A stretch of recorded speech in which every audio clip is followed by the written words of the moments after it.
you have this conflict of interest, right? So if you are trying to attack the big players in a particular segment of the market, and what we're proposing is to their detriment, they're unlikely to give you money, because you're actually saying, we are trying to get producers and consumers, to kind of shortcut, if I try and describe it that way, to talk to each other and to see each other and to have a dialogue. And that may not be of interest to these big players that could easily fund such a project. And sometimes they might self-fund it so that it goes in certain pathways that they feel comfortable with. So from our point of view, the ICO is important for us to have independent finance, to be able to have the flexibility and luxury to be doing this project the way that we feel and we feel compelled to do with regards to the values that drives us.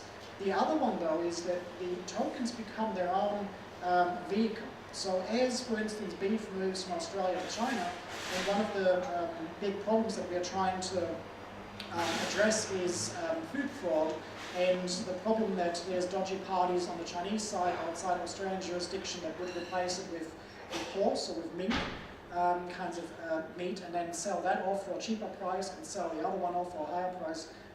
We actually need the tokens as a integral part of our mechanism design to be able to address the issue of food replacement and food fraud. So it's not just about the initial raise of capital, it's also that you would then eventually pay for the commodity using the tokens, and that gives you an added benefit beyond paying either with your credit card or with cash.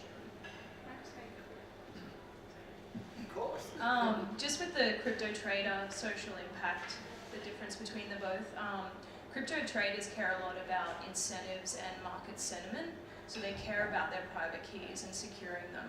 If you're looking at blockchain from a social impact perspective, you have to think about incentives a lot in order to get that same level of care and ownership over whatever use case you're fleshing out. Otherwise, people will not secure their private keys correctly.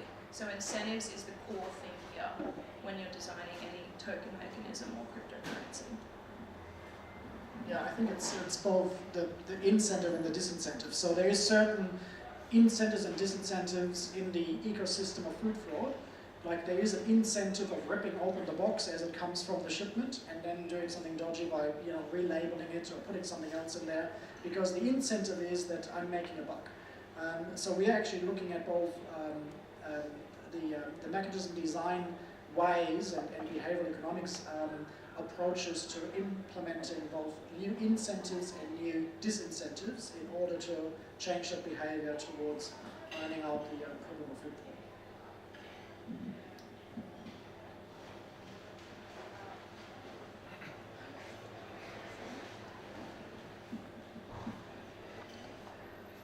Thank you. I'm just curious, as you guys have said, this is a very new technology, and as with all new technologies, we talk about how blockchain has the potential to overhaul many different industries and segments of society.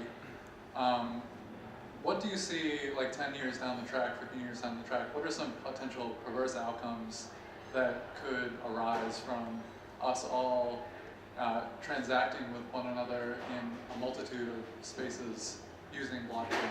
What are some things we need to watch out for? You said perverse outcomes, as in dystopian negative outcomes? Yeah, exactly. Well, I think the issue of programmable money and the way that you could anticipate the way that you pursue an activity for generating income, like your salary, or interest dividends, that there's all of a sudden other concerns attached and other conditions attached to your payment. So you get payment from your employer, but they say, we also want you to spend it wisely, don't spend it all on lollies, and we'll make sure you won't. So there's, the way that smart contracts eventually, especially if they become more sophisticated, could be used in order to, for instance, have a condition attached to your healthcare plan, because your healthcare provider is in cahoots with your employer, and they're actually saying, well, we're going to cover your healthcare, but we also make sure that you cannot spend your salary on cigarettes.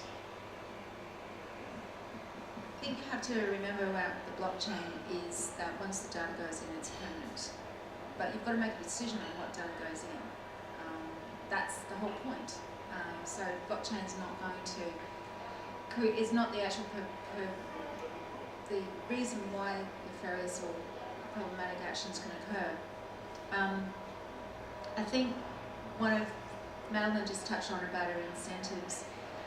One of the things that we are getting very used to as a community is reputation systems. If you look at Airbnb, you look at Uber, everything that is a transaction now in a sharing economy is around reputation.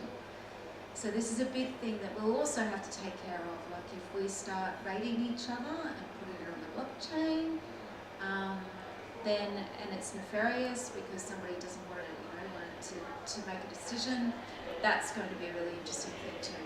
But I guess we're going to see I guess we're going to see bad actors, good actors everywhere. That's just the way the world is, unfortunately. But I think reputation will be an interesting one if we get that far, which I hope we don't.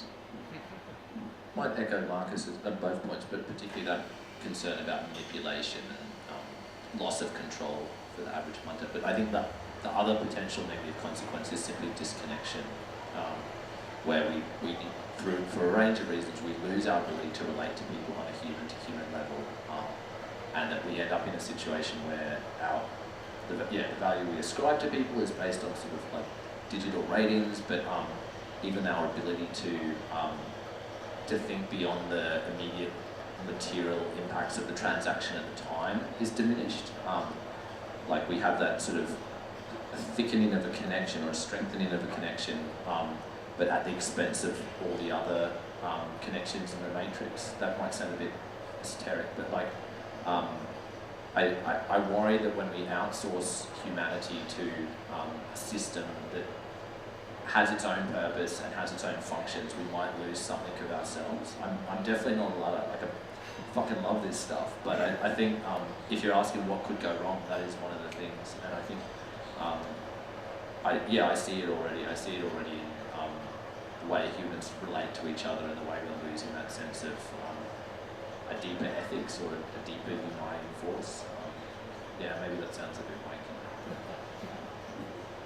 There's a whole bunch of good science fiction movies like Minority Report or even the Black Mirror series, where you can, look into a whole bunch of those episodes and kind of think, well, actually all those seeds of technological innovation are already present. We just got to, look at the various trajectories. I think interpretation is another hugely problematic part of the smart contracts because, as Katrina just said, code is law, and so if you have agreements or contracts, they would be all of a sudden translated into pieces of code, and so putting in any sort of leeway for interpretation and leaving it up to the parties to actually interpret what they meant, or that would be really problematic because you actually want to have the benefits of it being really black and white. But in so many other situations of economic transactions, we do want that level of interpretation, and hence why the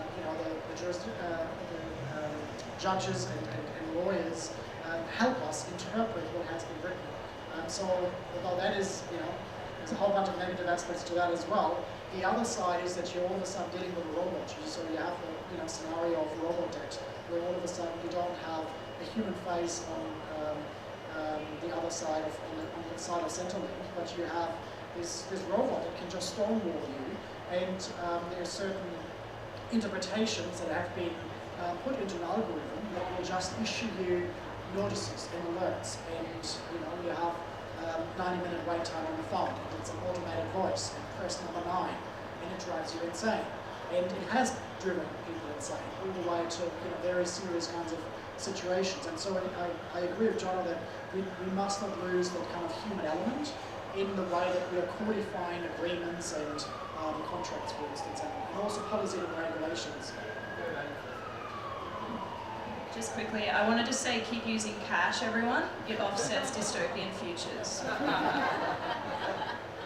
And I just wanted to add, flowing on from all that, the questions we always need to be asking, particularly with collection of data, and I'd like to give a shout out to Anna Carlson, who's a local researcher who's looking into this stuff a little bit as well, is just that we need to be asking, why is this data being collected and whose interest does it serve? Why are these systems being established and who is profiting from this? None of this happens in a vacuum or a values neutral space.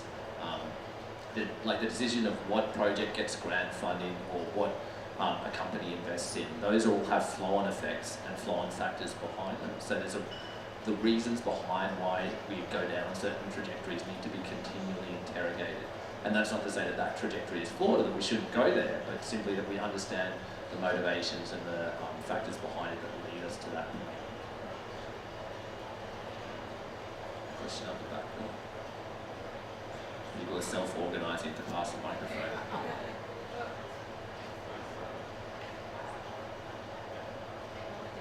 Crowdsourcing. I think it's, okay, there we go. It's working, thank you. So I've heard it said that the geek will inherit the earth, and I'm very supportive of that. And cryptocurrency is an example of how that's starting to happen, right? The barriers to entry for technology to cryptocurrency are huge. I mean, I'm a technologist, and it's been a learning curve for me, right? I'm a professional technologist. So in an environment where we are struggling to get people engaged in STEM, where we're outsourcing our technology to other countries, where we can't educate people about their own security, how do you see we can start to overcome these barriers to entry around blockchain and cryptocurrency? You're itching. Well, I've been quite vocal in other fora around this debacle that we are putting all our hope in STEM. That is so wrong on so many levels. One, it usually leads to just very technocratic solutions to humanity's problems. Two, I started off with a STEM education in computer science where I actually learned how the JPEG algorithm puts pictures together, all the way how the internet works. I can explain it to you. So none of that knowledge actually helps me to have ideas around values, around how humanity works, around how society works. All of that came much later in my education when I joined a humanities social science department, and I did a PhD around urbanism, and I actually looked into some of the design, anthropology, sociology kinds of literature. I think we really need both. I'm not saying that STEM is not important, but it's not going to be the panacea in order to fix everything. It will just lead to very certain types of fixes, and they may not be good enough. And so I definitely think that we might be at a very early stage, although Bitcoin and the idea of blockchain has been around for 10 years now. It's still relatively young. Right? If we actually think of the evolution of the internet and what it has done to the democratization of knowledge, here we're talking about the democratization of trust and the democratization of values. Internet started all the way in the 60s and 70s, and TCP/IP protocol and Windsurf and a whole bunch of different elements came together. And it wasn't until the late 90s, early 2000s that we actually kind of would pinpoint and say, oh yeah, I joined Facebook in, I think I joined in 2007. And so it was actually not just 10, it was probably a couple of decades until these different pieces of technology came together to something that we would comprehend and that would have an impact in a very profound manner.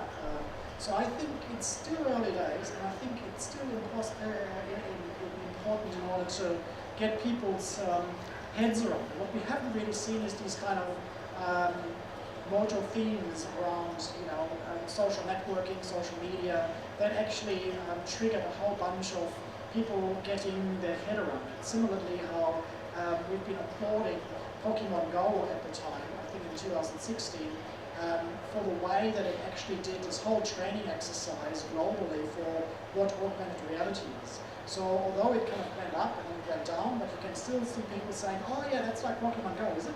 Oh yeah, okay. So it actually did a huge service to technologists and designers in getting people's head around it. We didn't, I think so far we haven't really witnessed that yet with blockchain. There has been these kinds of investors going into Bitcoin and other cryptocurrencies, but as Katrina was saying earlier, in terms of the user experience, we're not really there yet where we have the kind of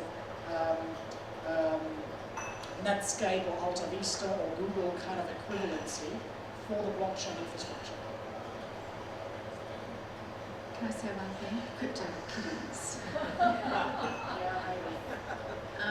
If anyone doesn't know what crypto kitties were basically almost broke Ethereum. It's basically gamification. It's gamification, I think, and that sort of got mass adoption, and now those things are really quite expensive and big price. Yeah. Yeah, exactly. I was very lucky to be, I've done, well, two things that I've had very lucky this year. For the first one in APAC, in March 2018, we had the APAC Blockchain Conference, and we had 3 young women from the Melbourne Girls Grammar School keynote after Robert Kahn, who is the father of one of the fathers of the internet. He did the TCP/IP protocol, and he's in his 70s now. So we had a 14-year-old, a 17-year-old, and an 18-year-old, all of these young women who were learning blockchain and smart contracts in their school environment. So they spoke very clearly about where blockchain and the cryptocurrency is going to be important for them as they turn into adults and start taking those leadership decisions. For them, it was a no-brainer. And the reason why is because they already work in a community where they tokenize everything. It's their games. They share, they're online, token is value, they create ecosystems and they trade with each other. And that was reinforced when I was listening to millennial women from regulators, from lawyers, crypto traders, who were also asked the question about blockchain technology means to them. And for them, as young women under 30, no-brainer. Again, they've been grown up in a generation where gamification, trading, reputation, incentivization, and tokens is normal. It's just normal. I think what they're waiting is for people, organisations, and some of the amazing people up the back there who have been very humble about where they are from. It's up for us to actually build out the potential of this technology so they just adopt it and they don't have to worry about how it works, they just know it's going to work for them. I am also a humanities student, so I'm a Griffith University humanities sociologist. So again, it's just, it's a natural place to be in this technology because it enables us to be curious. It allows us to say, how can we solve problems from a humanities perspective?